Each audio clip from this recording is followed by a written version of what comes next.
Alrighty, we're doing some shifter cables today on this 2000 Chevy Silverado 1500. And the problem is, well, the shifter started getting stiff and then couldn't get it out of park. Now he did get it out of park and it wouldn't go back into park, so yeah, it was just giving him a bunch of problems, and I think the shifter cable's actually either broken or stretched or whatever. It still moves, but yeah, now like when you go to shift it with the column shifter, it doesn't do anything. So I would imagine it's probably broken somewhere inside the housing. This still moves nicely, the shift shaft and the transmission, so that's good. You can see that there was a nub that's supposed to be sticking out of here, but it's been replaced with a bolt and a nut at some point in time. So the one thing that we did have to do is there's metal clips. They look like staples, and they hold the shifter cable into these brackets. And this truck is so rusty that they're just gone. They were there, and then as soon as I touched them, they just crumbled away to nothing. So that's usually what happens around these parts of the world. So anyhow, the shifter cable does run up above the transfer case and then around over top of the frame towards the driver's side, and then through the floor here. You can see the grommet there. So it then runs into the cab, up behind the dash, into the column, and to the shifter.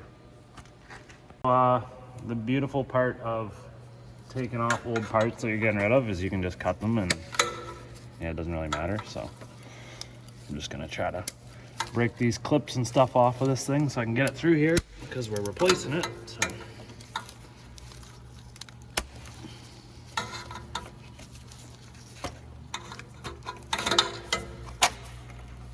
just like that, nice and easy. Yeah, good tip for you guys that are working in the shop, like you're just starting out as a technician or whatever. Make sure your parts are correct first of all, and then once they are, go ahead and destroy whatever you're taking off. Who cares? Because it's going in the garbage anyways. All right, so General Motors decided it'd be a great idea just to weave this cable in and through pretty well everything that's up in there, which is great. But yeah, once you fight that thing, get that out.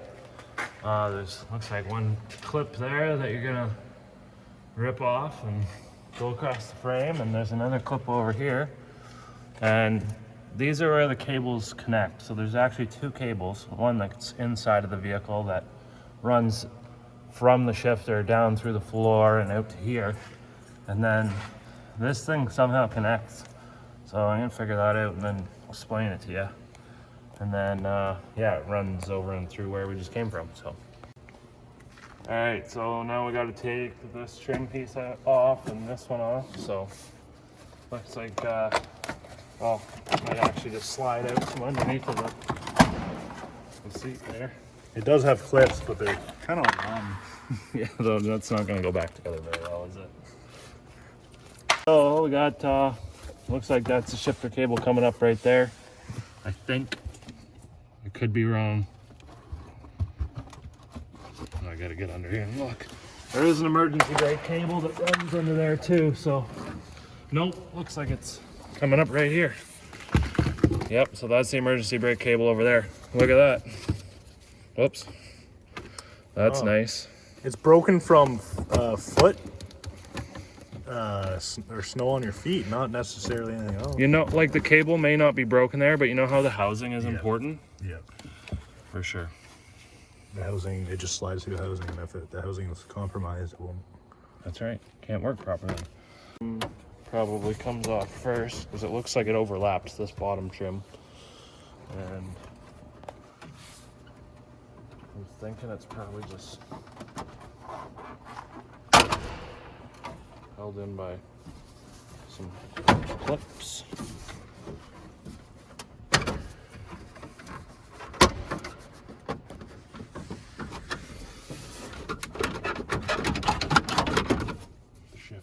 Yeah.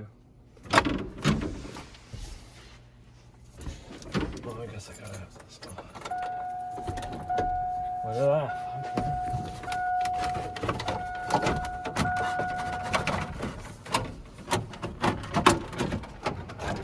wonder if that's enough just to That's another thing too for those guys that are just starting out. Like, you don't have to take everything off to do the job. Like, you can find little shortcuts like that where you pull this off just enough to snake something out to go in and do the job. You know, like this getting hung up, might end up spending like 5-10 minutes trying to figure out how to perfectly take it off. Don't have to do that all the time. So yeah, I was able to just get that off just enough. And we got this thing off. By the way, it's 2 7mm bolts at the bottom that hold that on. You have to get up underneath in there. So, oops. Okay, so this is the bottom of the column shifter where the cable attaches to. Back a bit. And yeah, so there's a little nipple that hangs out in the end of the cable here. Yeah, it just has a hole in it. It just clips on there, so you just yank it off. And then down here, you can see there's 2 fingers that stick out of the housing of the cable there. So you have to, you gotta push those in order to get the cable to slide out of the back of that bracket. And this thing had to come off. Right? Yeah, there was, to get in there, there's the steel plate with 4 10mm nuts.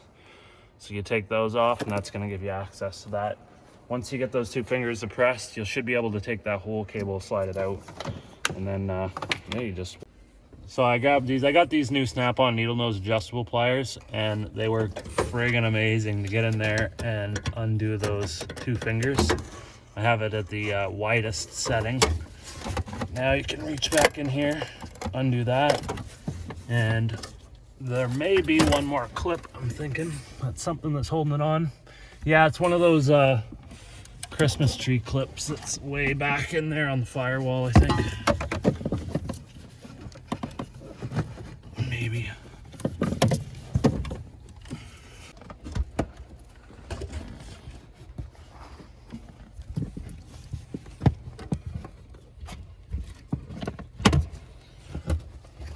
Yep, so we got her in there. There's not much of floor left to for that grommet to hold on to, so we're just gonna quietly tuck the carpet back over.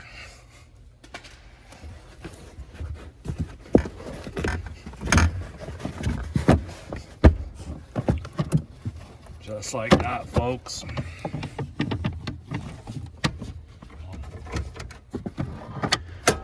Yeah, no emergency brake cables on that one. Stuck this thing back in here. Yeah, it's like a brand new truck.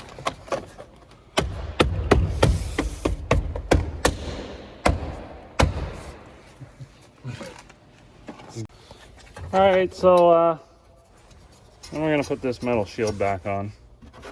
I don't know why this metal shield's here in the first place. If anybody knows the answer to that, let me know. I feel like it's safety reasons, or maybe some structural brace that completes the steel structure underneath of the dash, maybe. But I don't know. Maybe it's anti-theft. People can't get into the ignition. Well, take note that there's 2 nuts with small washers and 2 nuts with big washers. And the 2 nuts with small washers go on the passenger side of the steering column, and the ones with big washers go on the driver's side of the steering column. I just spent 60 seconds of my life wondering why these didn't go on. Now I know.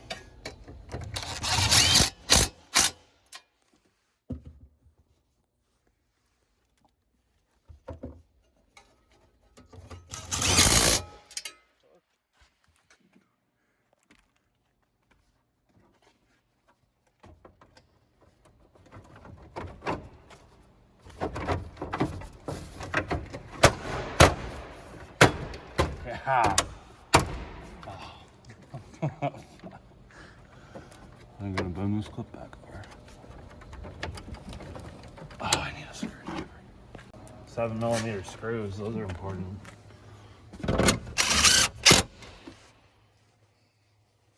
Imagine driving down the road not having those in. Only God knows what can happen.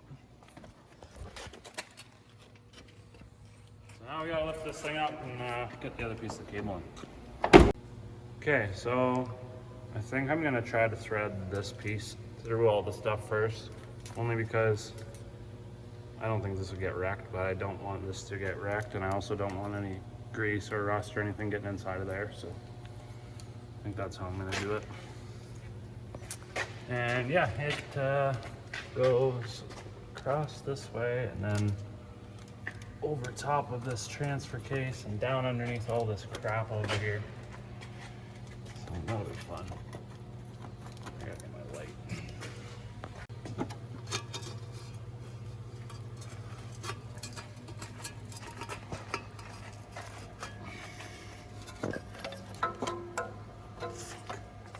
Okay, so we got, you can take a look up in there. We got it routed around all that awesome stuff that's above the transfer case. And now it's coming over here to this bracket. So all we gotta do is, you can see those two fingers there on the side of the housing. We just gotta slide it in front of those, and then we gotta get that in. But I'm gonna clean all this rust out and make that nice and clean, because that's not gonna go on and go in very nice. So. All right, so we got the bracket all cleaned out there. Also, there is like a piece in there, a square section of that housing, and that's got to get clocked to this opening so that the cable housing will not spin, I guess. Keeps it stationary. There you go, so that's in place. And then, like I say, somebody's replaced this. The nub was probably all rusted and gone. I bet you the cable kept falling off, so somebody just put a bolt in here. I guess it works, whatever.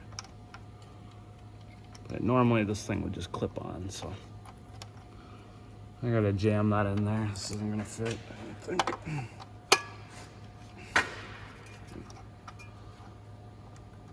That sucks.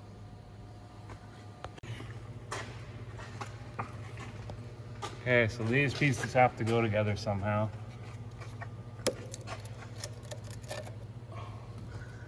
Magnets do not stick to rust.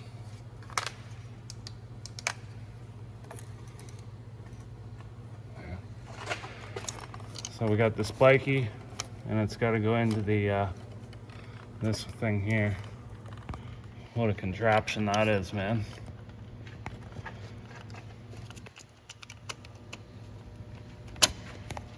I'm guessing like that, and then this thing probably goes in, maybe. I'm guessing this piece snaps down. So I'm just, I got this on here. Now I did put Loctite on this nut so that it doesn't fall off, put red Loctite on it. But this shift shaft moves through all the gears, right? So I want to make sure that the column is matching what gear the transmission's in, so that the cables are sitting at the proper distance when you connect them together and lock that piece together. And that way, when you do use the shifter, say you put it into park, the cable length is going to be proper so that this shift shaft's in park. If the distance isn't proper and it's out of adjustment, you go to put it in park, it might stop halfway between park and reverse, and you're going to have problems. So this thing is your adjustment right here. So there's a needle that you've seen, right? So you stick it in there, and there's a groove on that needle, and there's a little clip. So as soon as the groove slides into the clip, it locks in. And then what you got to do is take this threaded portion of the body that's on the transmission side of the cable, and you slide them together, and while holding this sleeve backwards, you gotta jam a locking collar as hard as you can into the threads, and then slide that outer sleeve over it to keep it from falling back out. And those threads are your adjustment. So Right. you can have it back or forward more. And what that does is give you more or less travel on this shaft here. So you want the lever to be in park, and then this should slide straight over it without having to pull or push it. That's right. And obviously make sure that your shifter in the truck is in park. If you have it too far forwards or backwards, like I said, you're gonna put it into drive or something and it may have this in between a gear or something. It's gonna not be right. The lights on your dash might say neutral and it's really in drive or something like that. So when that goes on, it actually doesn't perfectly go on. It's what sort of keeps it locked in place. Sort of distorts the threads once it tightens in. And then that nut won't come off. Easily anyways. And then it still rotates. It will come off if you wrench it off, but I mean, it's not gonna back off by itself. And yeah, you want it so obviously your truck, anybody who's working on these trucks, you're not gonna have this. It'll be a dowel pin little nipple that sticks out, and this just snaps on, just like Dodge. Well, it's a good sign. We fired it up and it did start. Looks like it says it's in park, so we're off to a good start there. Feels good. You can hear that U-joint clunking away down there. It's perfect. Yeah. Oh yeah, it feels great. Good job. If you found this video helpful, give me a thumbs up, subscribe to the channel, and let me know if there's anything else you want to see. There's lots to fix on this thing, so maybe you got one of these and you want to know what else to fix on it, if you got a bad U-joint or whatever, and try and get some more content out there.